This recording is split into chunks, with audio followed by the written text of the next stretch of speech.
आज हम आपको हिंदी भाषा के अंतर्गत पर्यायवाची शब्द बताने वाले हैं। आप जान लीजिए कि पर्यायवाची को समानार्थक भी कहते हैं, तुल्यार्थक भी कहते हैं। ठीक, पर्यायवाची को क्या कहते हैं? समानार्थक भी कहते हैं और तुल्यार्थक भी कहते हैं।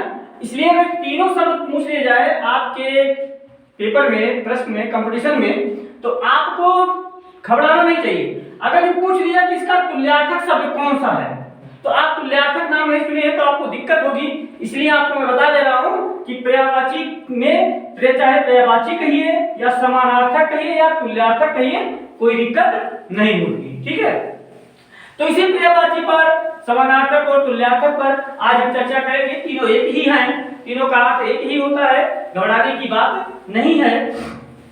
अभी जानते हैं हम कि पहले जो ये पर्यायवाची आपका है, ये पर्यायवाची तीन प्रकार का होता है। कितने प्रकार का होता है? तीन प्रकार का होता है। पर्यायवाची कितने प्रकार का होता है? तीन प्रकार का होता है। तीन प्रकार का होता है। ठीक, अब ये तीन प्रकार के कौन कौन से होते हैं इनको मैं बता दे रहा हूं। आपका जो पहला है वह पहला है पूर्ण पर्यायवाची। ठीक है, क्या है? पूर्ण पर्यायवाची। दूसरा आपका जो होता है वह होता है पूर्णापूर्ण पर्यायवाची। पूर्ण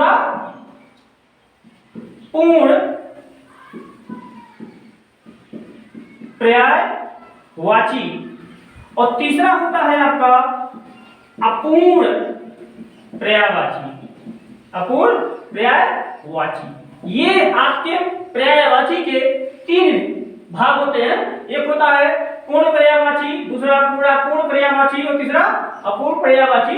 अब आपको ध्यान देना यहां पर यह है कि जैसे पूर्ण पर्यायवाची शब्द क्या है, तो पूर्ण पर्यायवाची जो शब्द होता है, जैसे आपने एक शब्द ले लिया और शब्द लिया आपने जैसे जल।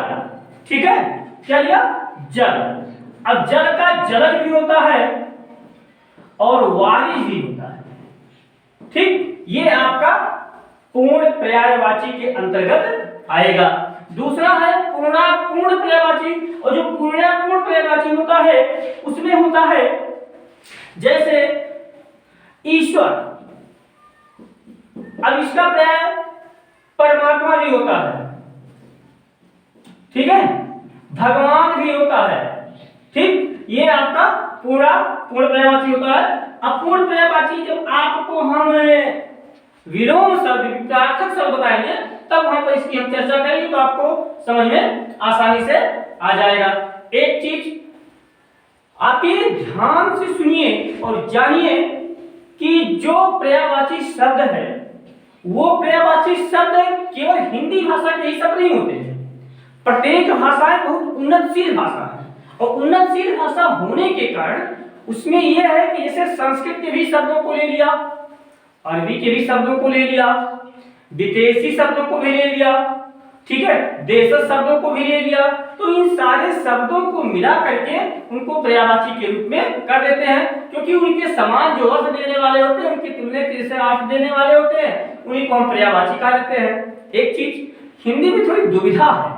हिंदी में दुविधा यह है कि अभी आपको हम बताएंगे जब कि जैसे कुछ शब्द ऐसे हैं कि जो एक ही प्रकार के दिखते हैं लेकिन उनके अर्थ अलग अलग होते हैं, तो वहां पर आपको थोड़ा सा कंफ्यूजन होगा, लेकिन उस कंफ्यूजन को भी हम दूर कर देंगे। जैसे हम शुरू करते हैं, पहला आ से ही शुरू करेंगे कि ताकि आपको दिक्कत ना हो पाए। तो पहला हम पर्यायवाची लेते हैं अंक। ठीक, अब यहां पर देखिए अंक माने क्या होता है। अब इसके जो अर्थ देने वाला होता है उसके समान अर्थों वाला जो होता है उसी को हम पर्यायवाची कर देते हैं। तो जैसे अंक, अब अंक में गिनती में आप चले जाएंगे नंबर में, तो उसमें होता है संख्या। एक तो ये हो गया भाई, ठीक है, और संख्या के बाद नंबर हो गया। ठीक, और नंबर के बाद आपका हो गया क्रमांक। क्या हो गया? क्रमांक। अब देखिए यहां पर अंक मतलब संख्या, नंबर, क्रमांक, ये तीनों इसकी पर्यायवाची हो गए। लेकिन अब फिर एक अंक शब्द है। एक अंक शब्द ये था और एक अंक शब्द और फिर आ गया एक अंक शब्द ये है। अब इस अंक का मतलब क्या होगा, ठीक है। अब इस अंक का मतलब होता है निशान, निशान, और होता है चिन्ह और छाप। अब आपको यहाँ पर संशय, कंफ्यूजन सब कुछ उत्पन्न होगा कि हम अंक यहाँ भी है, अंक यहाँ भी है, तो किस पर लगाएं। अगर जो विकल्प में दिया गया है, तो अगर जो संख्या भी दिया गया है, निशान भी दिया गया है, नंबर भी दिया गया है, चिन्ह भी दिया गया है, चारों दे दिए गए हैं भैया, तो आप क्या करेंगे इसमें। ये सबसे बड़ी कंफ्यूजन वाली, संशय वाली बात है। यहाँ पर इसका व्याकरण होना जरूरी है।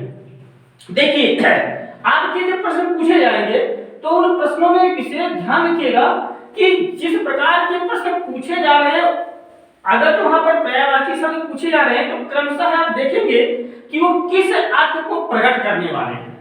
ठीक, किस अर्थ को प्रकट करने वाले हैं। अगर जो अर्थ को इस संख्या, नंबर, क्रमांक की तरफ प्रकट कर रहे हैं, तो आप इसमें से लगाइएगा।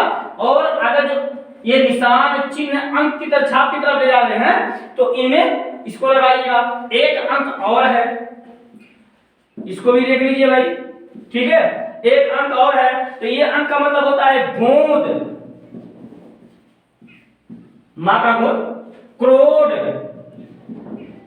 ठीक। और करोड़ की बात होता है अंकवार, अंकवार, ठीक है। अब यहां पर देखिए, आपके 3 अंक आ गए। अब इन 3 अंकों में आपको समस्या होगी, लेकिन हमने बताया कि जिस प्रकार से प्रश्न रहेगा उसी प्रकार से उसके उत्तर चुने जाएंगे। एक चीज और ध्यान रखिएगा, अगर जो ये अंक पूछ रहा है या ये अंक पूछ रहा है, ये अंक पूछ रहा है, तो ऐसा नहीं है कि इसी में से सारे दे दिए जाएंगे, इसमें से सारे नहीं दिए जाएंगे, इससे अलग दिए जाएंगे। इससे आपको समझने में, जानने में आसानी होगी। इसीलिए आप क्या करेंगे, जैसा कि आप जान रहे हैं कि इन पर्यायवाचियों में से अंकुर शब्द आ गया, तो अंकुर का कालिका, कोपल, कल्ला, गाफ। अभी कालिका जो जीव विज्ञान से संबंधित है, ठीक है, लेकिन अब यहाँ पर उसकी पर्यायवाची हो गई है। अंग है, अंग का अवयव, भाग, हिस्सा, उपांश, टुकड़ा। अंचल, अंचल का मतलब आंचल, पल्ला, पल्लू, छोर से होता है, इसका किनारा भी होता है, ठीक है। अंत, अंत का मतलब इति, खत्म होना, समाप्ति, आखिर, बस, कहते हैं बस इतने ही। अंधा का देखिए, अंधा में नेत्रहीन है, चक्षुहीन है, सूरदास है, प्रज्ञा चक्षु भी होता है अंधा का। अकाल शब्द है, अकाल का दुर्भिक्ष है, भुखमरी है, दुष्काल है और कुकाल है, ठीक।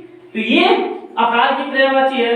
अकिंचन का लिख लीजिए, अकिंचन का निर्धन, दरिद्र, गरीब, कंगाल, जिसके पास कुछ ना हो उसे हम अकिंचन कहते हैं। अखंड, पूरा, समूचा, पूर्ण, अविभक्त, समग्र। जो कोई चीज पूरा हो उसी को हम क्या कहेंगे, अखंड कहेंगे। ओके।